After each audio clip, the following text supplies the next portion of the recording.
Right. So I love to start in the place of defining terms just because I feel like it takes some of the fear out of things.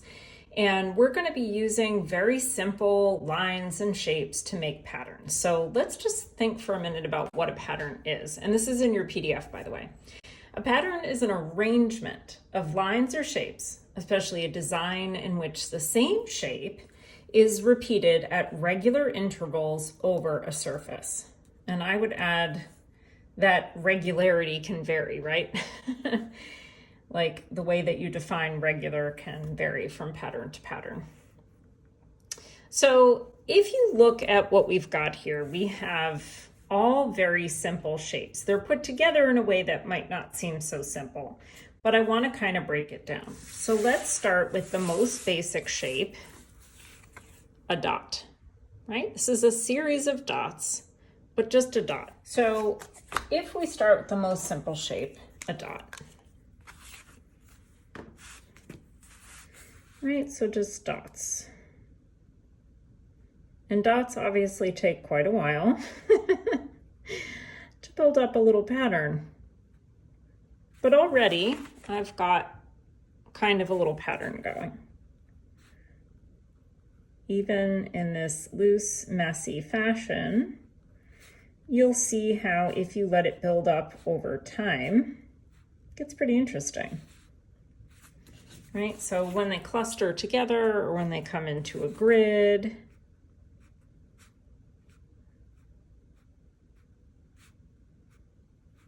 lots and lots of options about how you can make patterns just with dots. Now, if you take that dot and start to enlarge it a little bit and create a little space in the center, we have, lo and behold, a circle. All right, so if we just kind of make this a little bigger, make it easier to see. Now we've got circles. And already just by naturally drawing, I'm already starting to develop a pattern.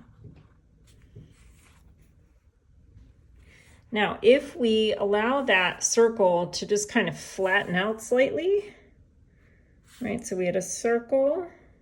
What if we just elongate that a little bit? Now we have an oval.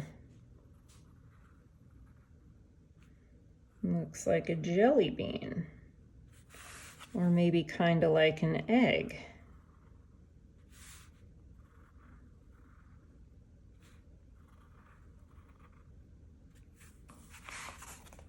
All right, what if we, right, so already we've gone from dots to circles, right, different types of circles, to, I don't have an oval here, but ovals. And now we're going to elongate the oval, like a lot, right? So our circle gets flattened a bit. Well, what if we flatten it a lot? Now we get sort of a spaghetti shape, right? We get something like that.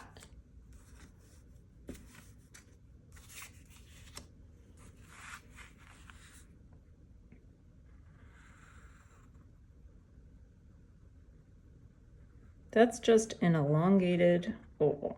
And I'm just letting it curve. I don't have to let it curve. It could be straight-ish.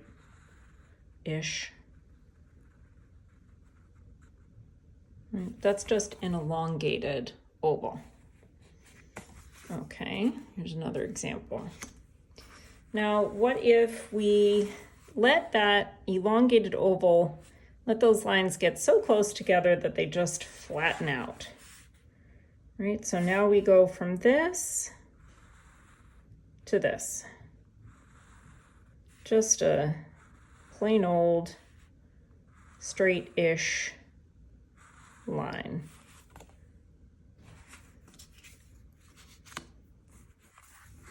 Right, something like this. So here I've rendered it with little breaks.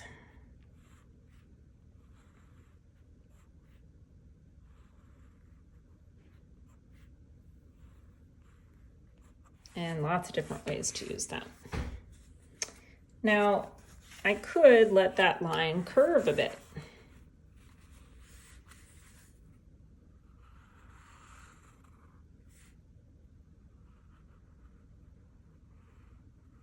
And I like to take my time.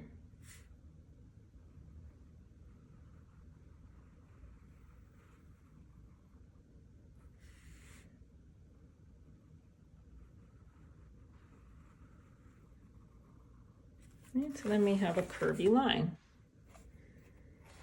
And then what if we let that line start to twist around and turn and squiggle a bit? Instead of just having a curve, maybe it turns back on itself and wiggles around and gets really free. And it starts to double over on itself. Then what?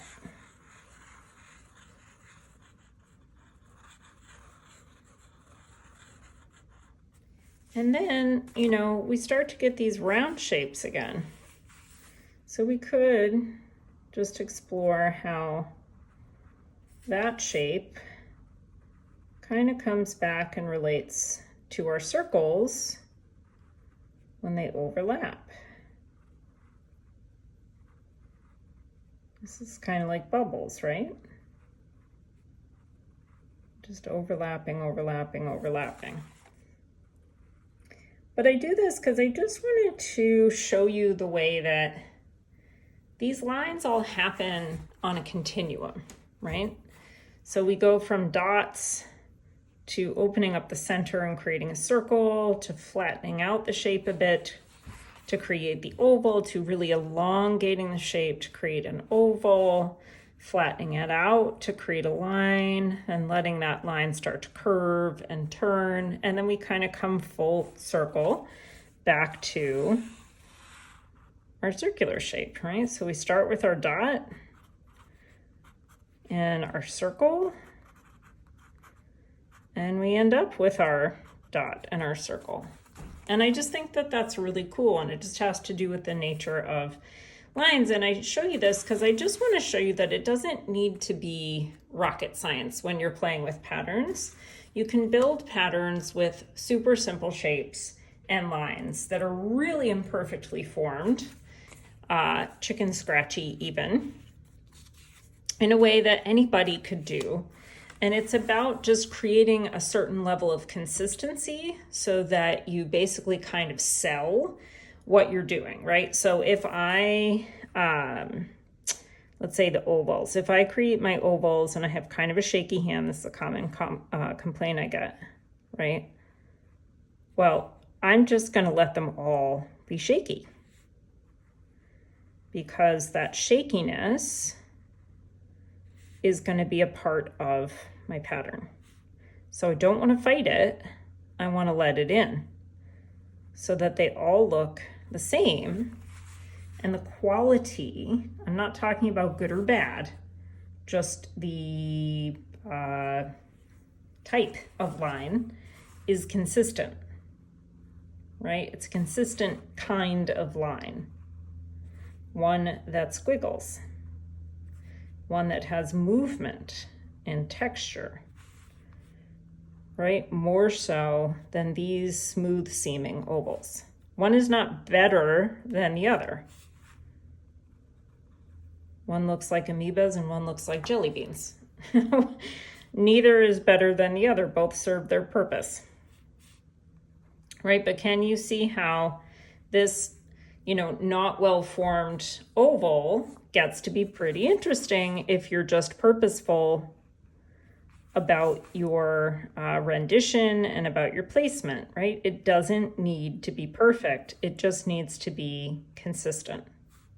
The consistency is what's going to sell the pattern. And patterns are super forgiving, right? Anytime you repeat something, then the mistakes, your brain kind of glazes over them and you don't notice them so much, right? You might at first, because you're looking with very critical eyes at your own work.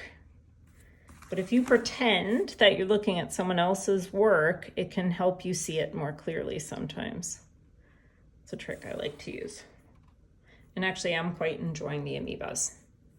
Maybe I'll use that. In any case, I think you get the point.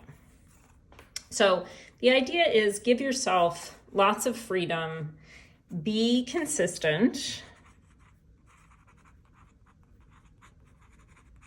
right? And that will sell your pattern, right? That will show that you mean it. And when you show that you mean it, then the viewer feels that kind of confidence, and also the eye can relax into, okay, this is all consistent. It's all doing the same thing, right? Whereas if we had, we're going to have like a very simple straight-ish line pattern, right? And then like, let's say I quote unquote mess up and make a super squiggle line. Well, I could just go with it, right? And make a super squiggle line. So then maybe I'll have 3 super squiggles and then go back to my straight-ish lines and just maybe slow myself down, right? And maybe I have 1, 2, 3, 4, 5, I think it is. So I could do 5 straight-ish and then 3 squiggles. That's going to become my pattern, right? So if we have a little flexibility, it'll help us with that consistency also. Right? So your mistakes can lead to something very interesting if you give them an opportunity. And I find when I make little mistakes like that, don't get overly concerned about it. Yes, take your time. Yes, go slow and intentionally, but when you have little errors, don't get too, wild about it. Just keep going. All right, now that we've got those basics down, in the next video, we're gonna work to make some really simple patterns.